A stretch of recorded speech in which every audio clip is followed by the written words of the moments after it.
और भाजपा के विधायक बोलते हैं कि गैरसैंण में ऑक्सीजन की कमी है, वहां ठंड लगती है।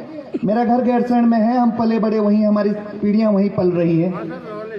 ये जो लोग हैं ये पहाड़ विरोधी रहे हैं और इसमें कहने में कोई गुरेज नहीं होना चाहिए। जिस जिस व्यक्ति ने भाजपा और कांग्रेस का झंडा थाम रखा है उसे पता होना चाहिए ये वो दल है जो कहते थे कभी नहीं बनेगा उत्तराखंड।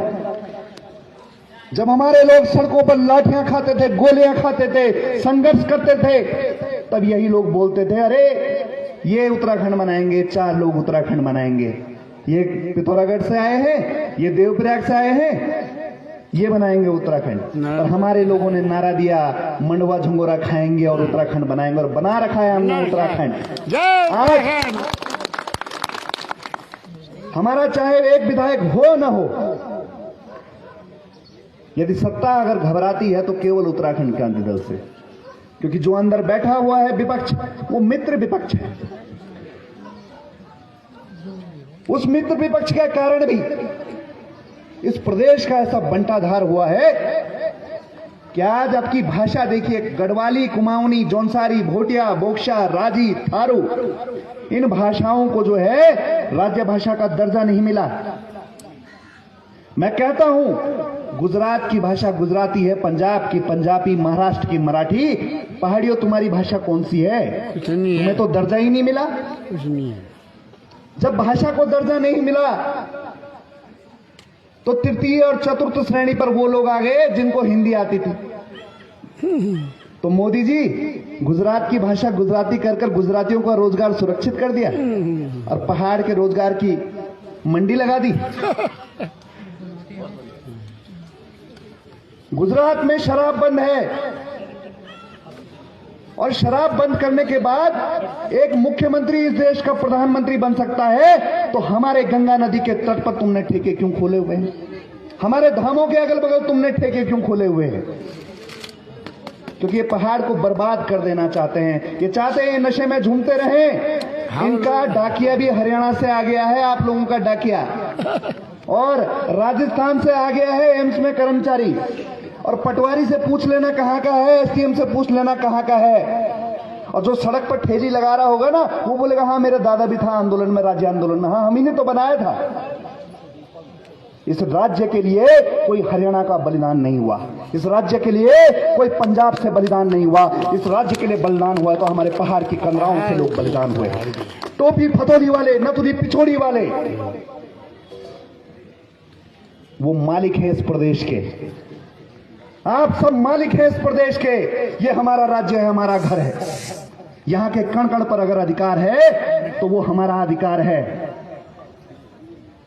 ये राज्य किसी के बाप की बपौती नहीं है, ये राज्य किसी की चरण वंदना से नहीं मिला है। इस राज्य के लिए कुर्बानी हुई है, इस राज्य के लिए बलिदान दिया गया है। और आखिर कब तक? अब तो अंकिता जैसी बेटियां, पहले तुम्हारे रोजगार बेचे गए, तुम्हारे ठेकेदारी बेची गई, उसके बाद बहन अंकिता भंडारी, किसकी बेटी थी अंकिता? मार दिया। तुम्हारी बेटी थी ना? हाँ मार दिया। हाँ, तो कैसे हिम्मत हो गई उस वीआईपी की जिसका नाम भी आ गया और उसकी गिरफ्तारी नहीं हुई? अगर तुम्हारी बेटी है तो कैसे खुले में घूम रहा है? गोली मारो साली को। ये दमन हमारा 1994 में हो गया था, जब रामपुर तिराहे पे महिलाओं के कपड़े उतारे गए, बलात्कार किया गया और उसको बोला गया पहाड़न तुझे चाहिए उत्तराखंड। मैं अपने कपड़े खोल के वहां डाले आया हूँ। जब मुलायम चुन चुन के गोलियां मरवा रहा था पहाड़ियों को और बोल रहा था कि तुम्हें चाहिए पहाड़ियों उत्तराखंड, अरे भूखे मरोगे तुम उत्तराखंड बनाकर, तुझे चाहिए उत्तराखंड। ऐसी नफरत झेली है हमने इस राज्य के लिए, हमारी विचारधारा ने ऐसा दमन सहा है। और बदले में क्या है? जितना कमजोर जनता ने हमें किया है उतना कमजोर तुम खुद हुए हो। और अगर तुम नहीं समझे कि उत्तराखंड क्रांति दल तुम्हारा असली घर है तो पहाड़ियों सुन लो, कुमाऊं कुमाऊं जैसा नहीं रहेगा, गढ़वाल गढ़वाल जैसा नहीं रहेगा। तुम किराएदार बन के रह जाओगे, तुम बर्बाद हो जाओगे और तुम आखिरी पीढ़ी हो पहाड़ियों की, कुमाऊं की, गढ़वालियों की। इसके बाद ना ये छोलिया दिखेगा, ना होड़क बजेगा, ना ढोल दमाओं की ताल। तुम्हारा देवता पूजने वाला तक कोई नहीं रहेगा यहाँ पर। तुम्हारी सारी संस्कृति डूब जाएगी। तुम बर्बादी की तरफ बढ़ रहे हो। तुम चार लोग इकट्ठे होते हो, तुम हिंदी फूकते हो, तुम इंग्लिश में बात करते हो।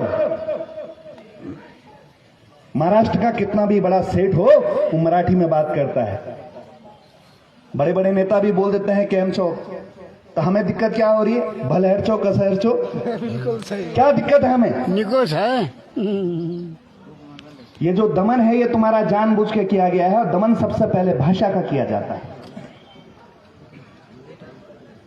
राष्ट्रीय दल के लोग आए और उन्होंने हिंदी में भाषण दिया तो तुम्हें लगा कि शायद कुमाऊनी में भाषण नहीं दिया जा सकता है, गढ़वाली में नहीं दिया जा सकता है, हमारी भाषा शायद उस लायक नहीं है। आज तुम्हारा बच्चा कुमाऊनी गढ़वाली नहीं बोल पा रहा है। जब 2005 में हमारे मान्यवर, हमारे विधायक थे कुछ, तो सिलेबस में ऐड हुआ था कि गढ़वाली कुमाऊनी पढ़ाई जाएगी। तो 2005 में क्यों हुआ? क्योंकि हमारे विधायक थे सदन में। जब तक हमारा एक भी विधायक सदन में था तब तक सत्ता कंट्रोल में थी। जिस दिन से हम बिल्कुल बाहर हुए, बर्बादी का माहौल हो गया। खनन कर करके, खड़िया खोद खोद कर बर्बाद कर दिया इस प्रदेश को। एक वर्ग दिखा दो मुझे पहाड़ियों का जो संतुष्ट हो। आशा, आंगनबाड़ी, पीआरडी संगठन, होमगार्ड संगठन, उपनल कर्मचारी, कोविड संगठन, ये सब सड़कों पे दिखते हैं। पता क्यों? क्योंकि ये पहाड़ियों के संगठन। वो हरियाणा वाले जो पोस्टमैन लगे हुए आंदोलन क्यों नहीं कर रहे हैं? उनके ठाठ आ रखे। क्योंकि तुम्हारा जो हक हुकूक बनता था वो सब कुछ बेच दिया। जो कौम अपने घर को कमजोर करेगी, कभी उसके पठाल निकालेगी, कभी लकड़ी निकालेगी और कभी मिट्टी निकालेगी, कमजोर करेगी, उसके घर में पानी टपकता रहेगा, वो घर रहने वाला लायक नहीं रहेगा। उत्तराखंड क्रांति दल वो घर है जिसे हमने खून से सींचा है, जिसे बलिदान से सींचा है। इस घर को मजबूत करो।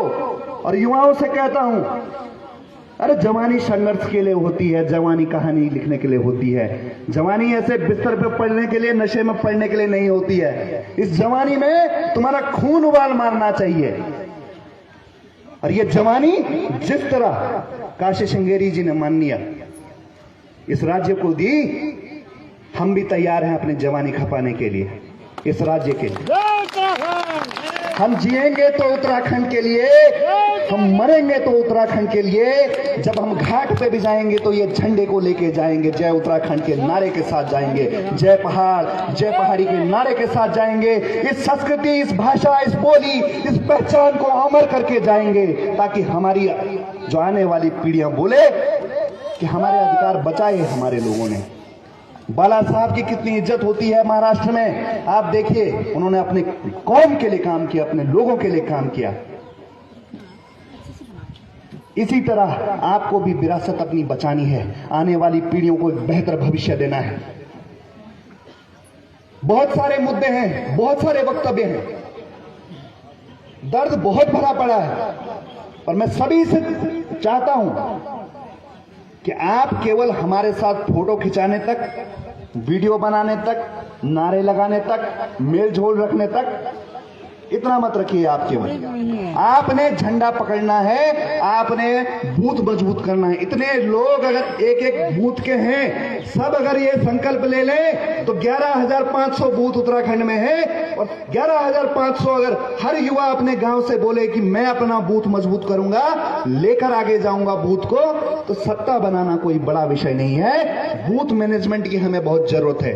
तो आपके संकल्प की जरूरत है, क्योंकि इस पहाड़ को बचाना है तो सबसे पहले बूथ मैनेजमेंट पे आना है। ये संस्कृति, ये भावनाएं, ये केवल अगर मंचों तक रह गई तो इस प्रदेश का जो हाल है, जो हमारा हाल हो रखा है, वही होना है। इसलिए हाथ उठा के संकल्प लेंगे कि हम बूथ मजबूत करेंगे जय पहाड़ी के नारे के साथ। जय पहाड़, जय पहाड़ी, जय पहाड़, जय पहाड़ी।